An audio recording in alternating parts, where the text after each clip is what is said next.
Hello there and welcome to FX Street Currencies in Play, brought to you by Royal Financial Trading. I'm joined by Mark Oswald, who's a strategist at ADM Investor Services. How are you today, Mark? I'm very well, thank you. Are you enjoying the renewed vigour in the currency markets?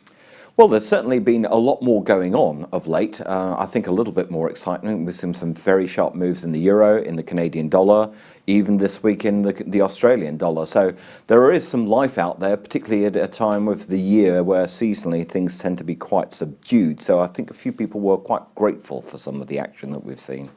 Right, okay, well, let's have a look at the headlines, where I think the first one, I know in advance you may take exception to that headline. What really happened at the press conference with Draghi and friends? Yeah, I mean, I wouldn't call his unexpected hawkish tone. I think there is a factor which is certainly supportive in what he said, and that was effectively what people had been expecting him to do was say, we obviously have to take into account any strength of the euro in our inflation outlook. And he didn't. He basically just went meh. So people effectively saw that as a green light to buy the euro further, which along with the demand that we're now seeing from FX reserve managers after a long period of being underweight the euro, has certainly given it a little bit more in the way of wings.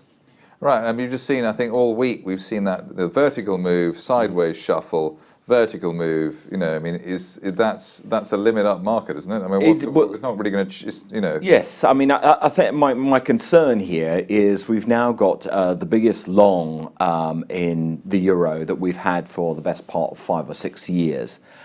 So you do start to worry that who else is going to buy it? Obviously, the FX reserve managers do give it some support on setbacks, but you do wonder whether we're going to start running out of road. And I think for today, the most important bit of data isn't actually anything economic, but what we see in terms of the commitment of traders' data, which saw a fresh jump last week, and whether it's jumped again this week.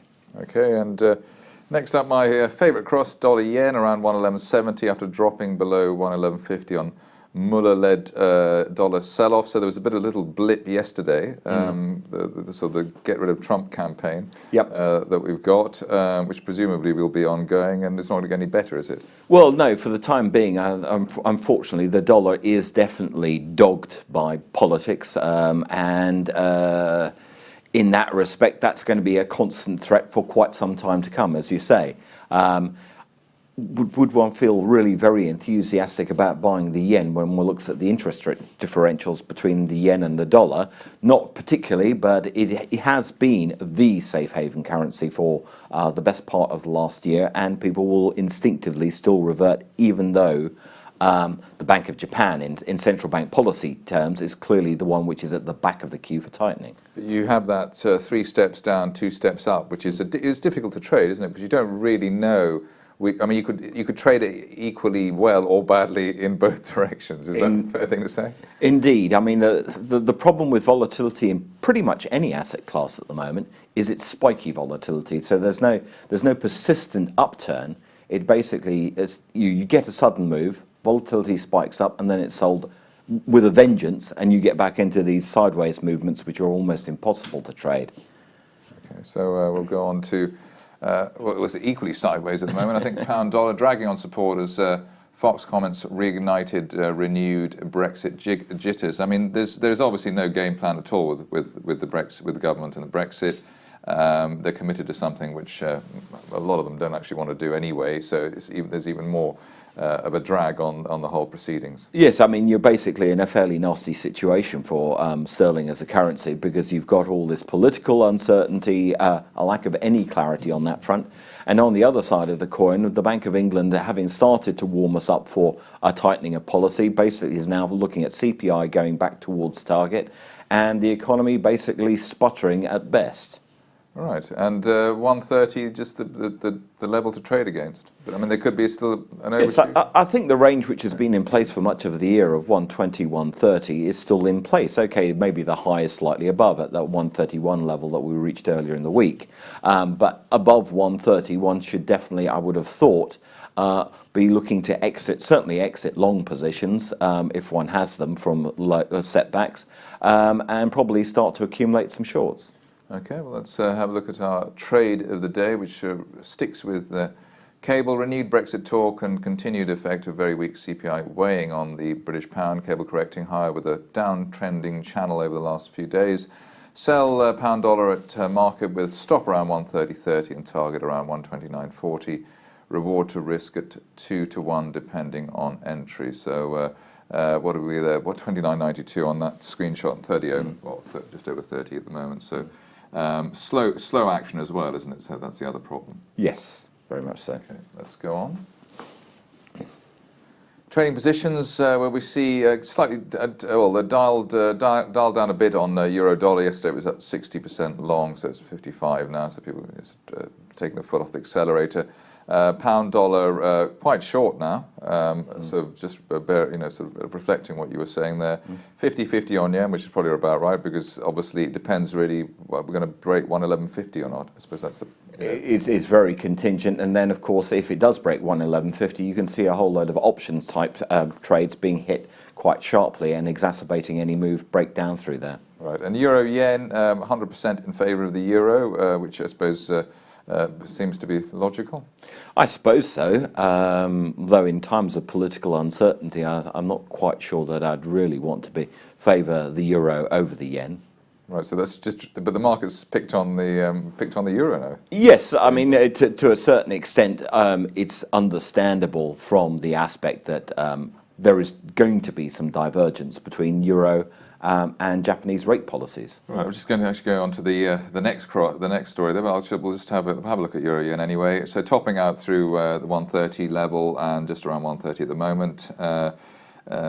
I suppose it actually doesn't look too much different from the euro dollar, but maybe we'll see how that goes over the maybe slightly weaker at the moment. But going on to the currency I want to look at, which was dollar Canadian, where I think there is a bit of intrigue and something to get your teeth into.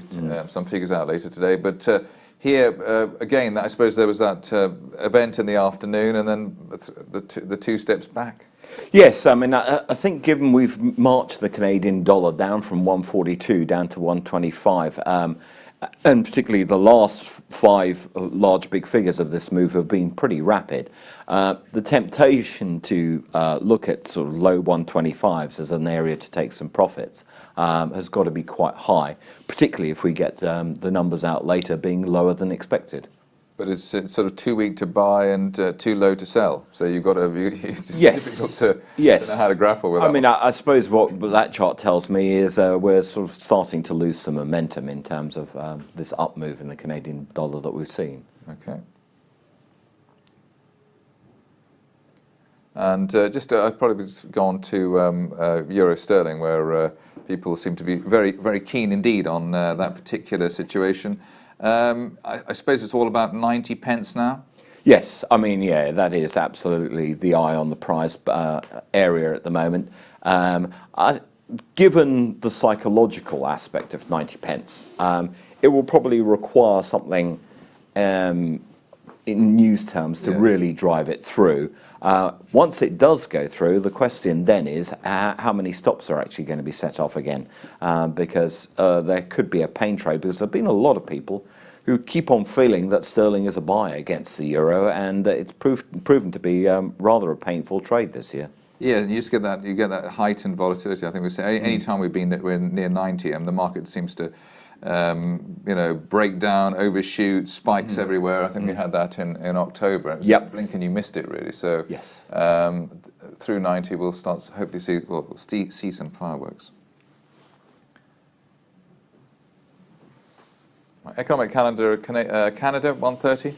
Yes, as I was saying, a lot hangs on this, because basically you're looking at inflation falling to a 10-month low at the headline level, just 1.1%. If that was the Eurozone, people would be saying, maybe Mr. Draghi should be doing more, not thinking about cutting. Yes. And core inflation down at 1.3%, where it's been, which is the cyclical low, where it has been for 5-6 months. So without that actually picking up, the case for the Bank of Canada to follow up on its rate hike last week doesn't look particularly strong or pressing in the near term. Right, so but almost like a U-turn situation, really. Well, not necessarily a U-turn situation, but the idea that the Bank of Canada might be playing catch-up with the US in terms of the Federal Reserve rates. I think is a little bit far-fetched. They will probably get a little bit closer, but not that much. It's still going to be on a discount in rate terms.